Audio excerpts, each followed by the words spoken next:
এত মিথ্যে কথা বলে লজ্জা করে না? তোমার কিছু বলার থাকলে তুমি অফিসিয়ালি বলবে।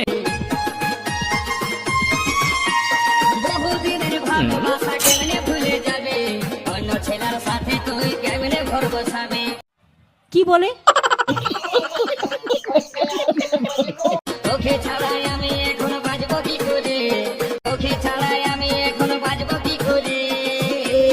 বিনা পয়সায় ঘর দিচ্ছি, ব্যবসা কর।